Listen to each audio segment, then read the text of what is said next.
নমস্কার বন্ধুরা, আপনারা সবাই কেমন আছেন? আশা করি আপনারা সবাই ভালো আছেন। চলে এসেছি আজকে আবার একটা রেসিপি নিয়ে। তো আজকের রেসিপি হচ্ছে আমাদের বাড়িতে মাংস এসছে, এটা হচ্ছে দেশি মুরগি। তো এটারই আজকে তরকারি বানাবো। তো আমার সাথে দেখতে থাকুন পুরো রান্নার রেসিপিটা।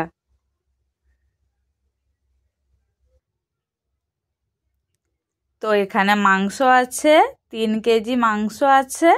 তো এটারই তরকারি বানাবো। তার জন্য আমি কি করব, প্রথমে আমি মাংসে যে আলুটা দেব ওটা প্রথমে তেলে ভেজে নেব। এবারে কড়াইতে দিয়ে দিয়েছি তেল গরম করতে।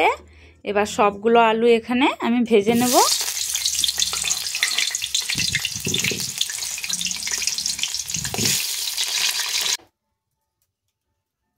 তো এই যে আলুগুলো আমার ভাজা হয়ে গেছে। এরপর এখানে আমি পেঁয়াজ কুচি নিয়ে নিয়েছি। তো আমি 3 কিলো মাংসে পেঁয়াজ নিয়েছি 700 গ্রাম। তার মধ্যে আমি 500 গ্রাম পেঁয়াজ কুচি কুচি করে কেটে নিয়েছি, আর 200 গ্রাম পেঁয়াজ আমি বেটে নিয়েছি। তো প্রথমে কি করব, কুচানো পেঁয়াজটা তেলে দিয়ে দেব।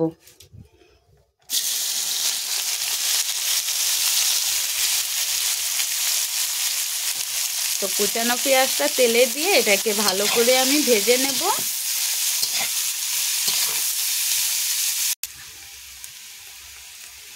তো পেঁয়াজগুলো এখানে হালকা ভাজা হয়ে গেছে, এই যে দেখুন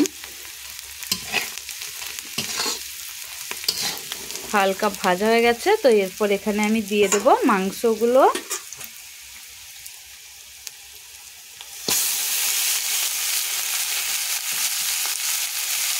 দিয়ে পেঁয়াজের সাথে মাংসগুলোকেও আমি ভালো করে ভেজে নেব।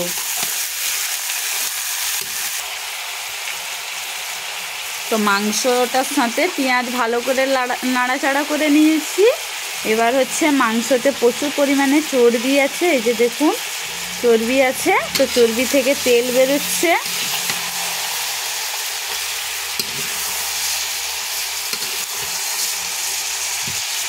এবারে আমি মাংসে দিয়ে দেব পরিমাণ মতন লবণ।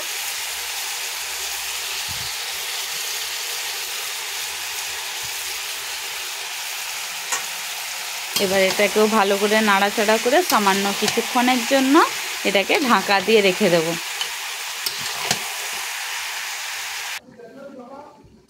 এবারে ঢাকাটা খুলে দেখব।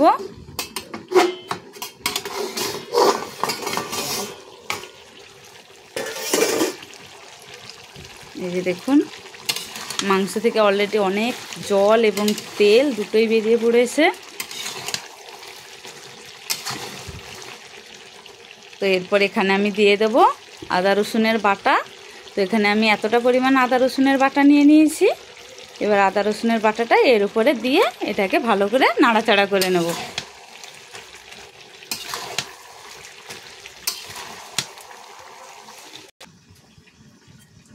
তো আদা রসুনটা দিয়ে আমি কি করেছিলাম, মাংসটায় ঢাকা লাগিয়ে দিয়েছিলাম যাতে এর ফ্লেভারটা না উড়ে যায়। এবার ঢাকাটা খুলে এটাকে ভালো করে আবার নাড়াচাড়া করে দেব। দেশি মুরগি একটু শক্ত হয় খেতে, কিন্তু দারুণ টেস্ট লাগে খেতে। তো আমি আজকে একটু অন্যরকমভাবে রান্নাটা করলাম যাতে মাংসটা বেশি শক্ত না থাকে।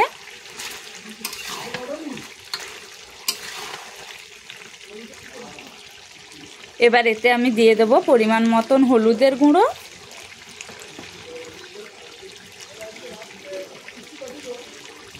আর পরিমাণ মতন লঙ্কার গুঁড়ো। তো মাংসটা একটু ঝাল ঝাল খাবো তাই অনেকটা পরিমাণ লঙ্কা দিয়েছি এখানে। এরপর এখানে দিয়ে দেবো কয়েকটা কাঁচা লঙ্কা, দিয়ে এটাকে ভালো করে আবার নাড়াচাড়া করে আবার কিছুক্ষণের জন্য এটাকে ঢাকা দিয়ে রেখে দেবো। তো এবারে ঢাকাটা খুলে আর একবার দেখবো।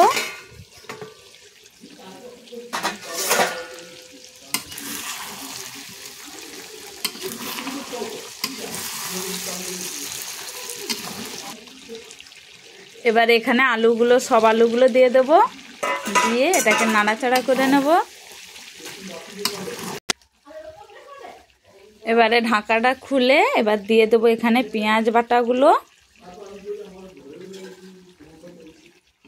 দিয়ে এটাকে নাড়াচাড়া করে এবার এতে জল দিয়ে দেবো।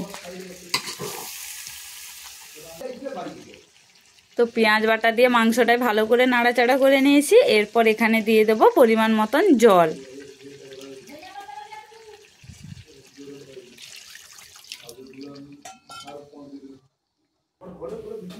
তো মাংসে পরিমাণ মতন জল দিয়ে দিয়েছি। এবারে এটাকে ঢাকা দিয়ে রেখে দেবো, যতক্ষণ না মাংসটা ফুটছে ততক্ষণ এটাকে ঢাকা দিয়ে আমি অপেক্ষা করব।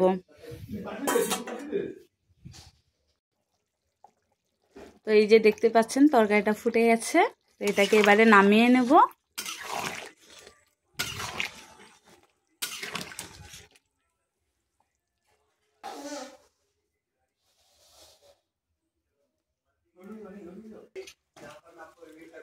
তো এই যে আমাদের বাড়িতে সবাই খাচ্ছে। বাবা কও কেমন হয়েছে? দারুণ ভাই নরম হয়েছে কিনা মাংস?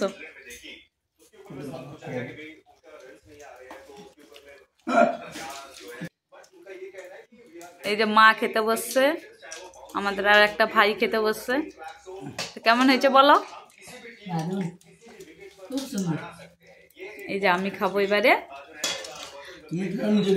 এবার আমি খাবো। খায়া কইটি তোমাকে? না আমি খেয়ে কিছু বলবো নি, আমি খায়া কইব যে আমি খাবো এবারে ভাত। তো আমার ভিডিওটা এতক্ষণ দেখার জন্য সবাইকে অসংখ্য ধন্যবাদ। টাটা সবাইকে। ঠিক আছে।